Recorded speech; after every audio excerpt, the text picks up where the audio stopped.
At sa pagpapatuloy ng ating recap, si Yok ay nagbitaw ng kanyang kapangyarihan at nagpapalabas ng isang malakas at puro na pag-atake diretso sa halimaw. Tumama ang malakas na atake niya sa dambuhalang Zerog, ngunit hindi pa rin ito sapat upang tapusin ang halimaw.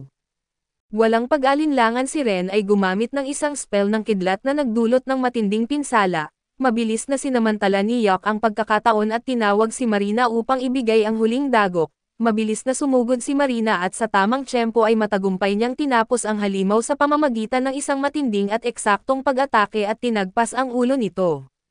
Sa pagkatalo ng nilalang ay natapos na ang misyon na agad na nagbigay ng sign si Yok upang tapusin ang live broadcast. Ang laban ay humahakot ng atensyon ng napakaraming manunood at iniwan silang namangha sa tagumpay ng grupo. Ngunit sa gitna ng mga manunood ay may isang lalaki ang hindi natuwa at ito si Simon, na pinanood ang laban ng may lumalalim na galit at inis sa halip na paghanga. Matapos ang labanan ay ramdam ni Yok ang matinding pagkapagod dahil sa malaking dami ng mana na kanyang nagamit at habang iniisip ang laban, inamin niya na masyadong mahirap ang misyon para sa kanilang kasalukuyang antas, napagtanto rin niya na ang kanilang broadcast ay makakaakit ng malaking pansin na inilalagay sila sa sentro ng usapan. Pinuri niya ang mga babae sa kanilang pagsisikap ngunit binalaan din sila na asahan ang mas mahigpit na pagsusuri sa hinaharap.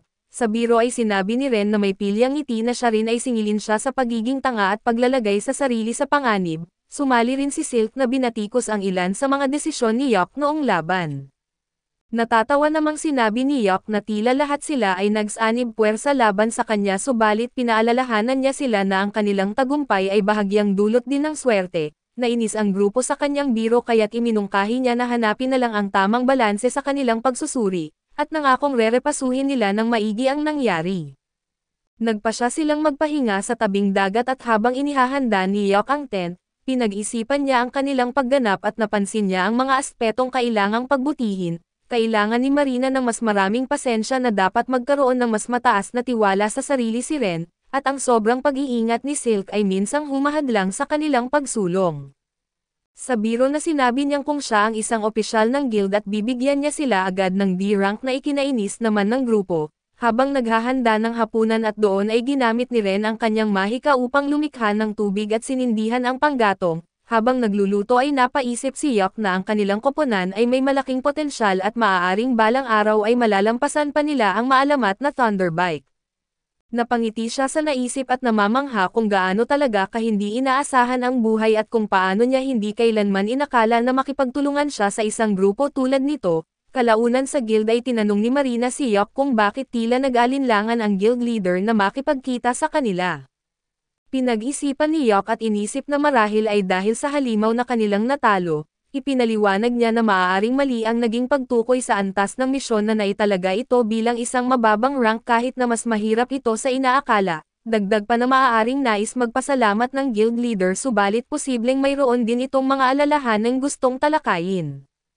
Nang dumating ang guild leader ay sinalubong niya si Yok ng isang patama na salita at dinepensahan ni Yok ang sarili at sinabing wala siyang kasalanan at hindi kumbinsido ang guild leader at humiling ng paliwanag mula sa kanya. Tumugon naman si Yok na lahat ng detalye ay nasa kanyang isinulat na ulat ngunit iginiit ng leader na gusto niyang marinig mismo ang personal na pananaw nito. Kalma lang si Yok at binanggit na ang nakakatakot na tindig ng guild leader ay tila nakakatense sa mga babae. Hiniling niyang idirekta na lang sa kanya ang anumang alalahanin at nagulat si Silk at paalala sa kanya na ang kausap niya ay ang guild leader.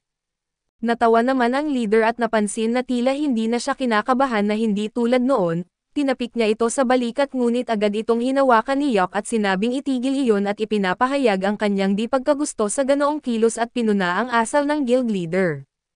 Natawa ang guild leader at umupo at inimbitahan ang buong grupo na sumali sa kanya na muling ipinapaalala ni Yok na ang lahat ng kailangang impormasyon ay nasa kanyang ulat, ngunit muli siyang tinanong ng leader para sa kanyang opinyon at ipinaliwanag niya na ang nangyari ay hindi pangkaraniwan at iminungkahi ang isang masusing imbestigasyon. Tumatango ang guild leader na sang-ayon sa kanyang pagsusuri at agad na inanunsyo ng receptionist na magkakaroon ng bagong misyon upang imbestigahan ito ng mas malalim. Patuloy na naiintriga ay muling nagtanong si Marina kay Yok kung ano ang ibig niyang sabihin sa pagiging hindi pangkaraniwan ng sitwasyon. Ipinaliwanag niya na ang pangyayari ay dulot ng pagkawala ng daas na nagresulta sa kawalan ng balanse, ang kawalang balanse na ito ay maaaring magdulot ng paglitaw ng mas malalakas na halimaw at isang mapanganib at patuloy na lumalalang problema na nangangailangan ng agarang aksyon.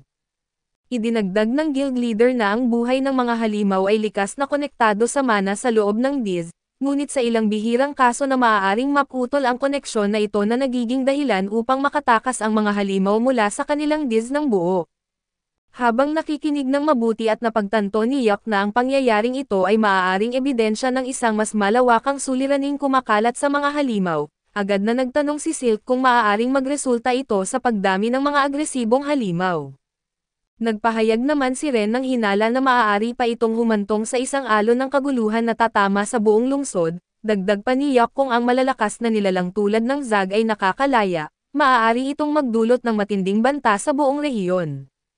Kinilala ng guild leader ang mga alalahanin ni Yok at tiniyak sa koponan na ipagpapatuloy ang investigasyon, pagkatapos ay humingi siya ng paumanhin sa paglalagay sa kanila sa panganib. Mabilis naman itong tinugon ni Marina na sinabing hindi na kailangan ng paumanhin, lalo na't kasama naman nila si Yok.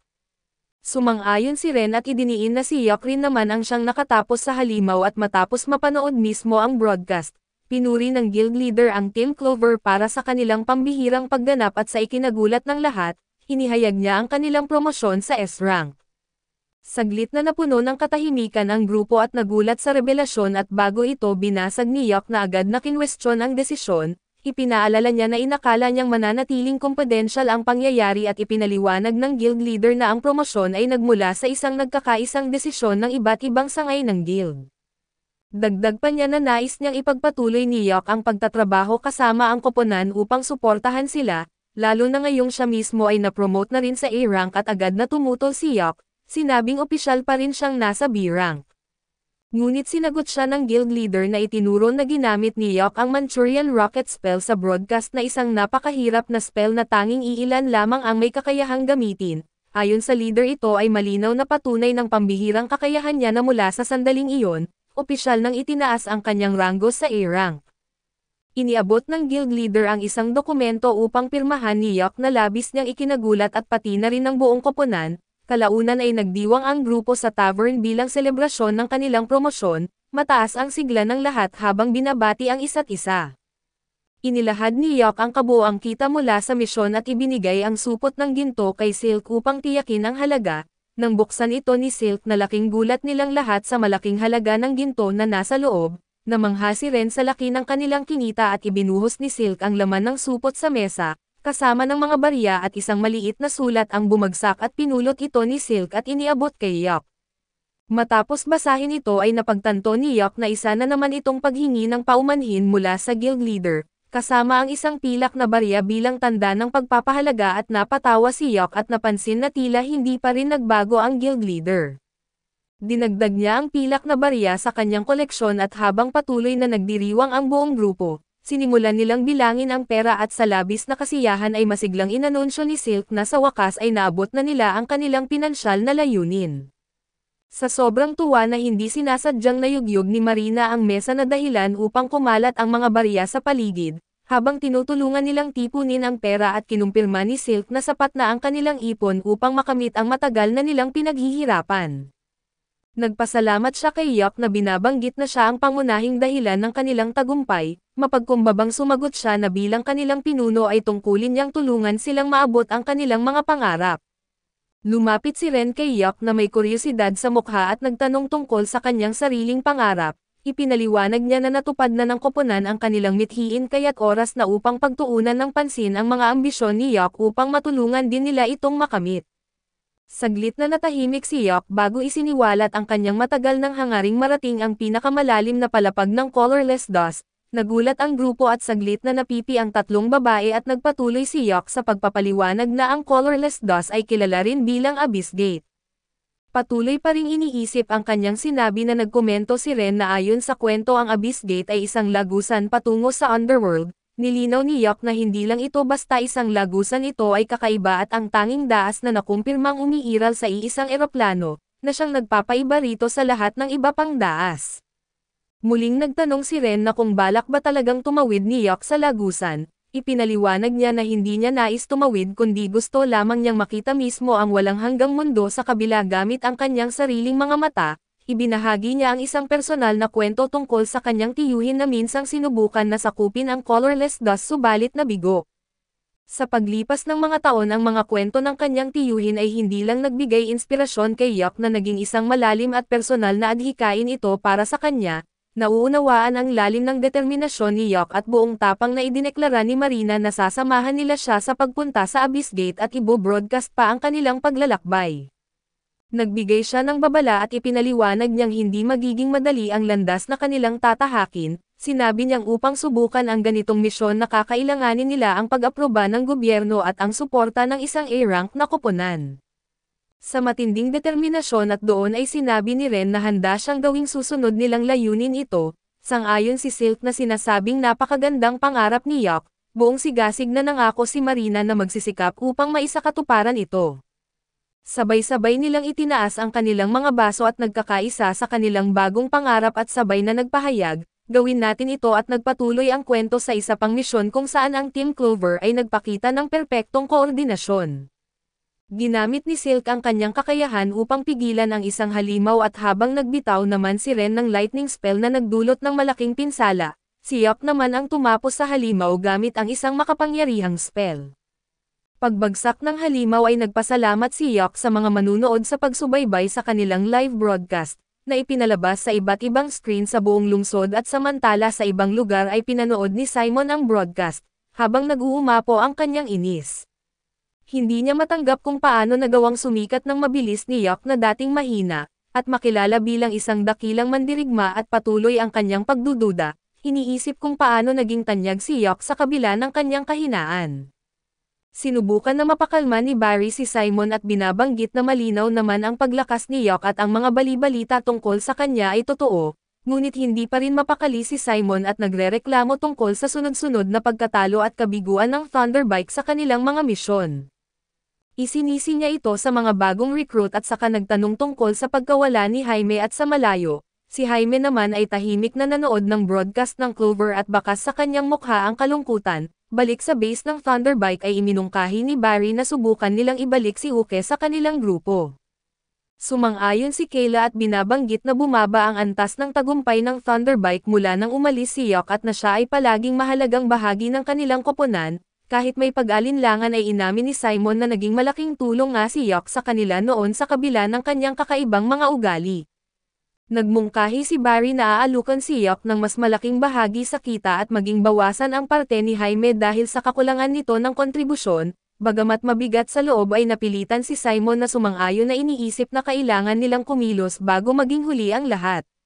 Pagkatapos ng kanilang misyon ay humingi ng paumanhin si Yok sa Team Clover dahil hindi siya sigurado kung kailan darating ang susunod na carriage pabalik sa lungsod. Ngunit tiniyak ni Silk na ayos lang iyon at sinabi pang nag-e-enjoy siya sa paglalakad kasama si Yok.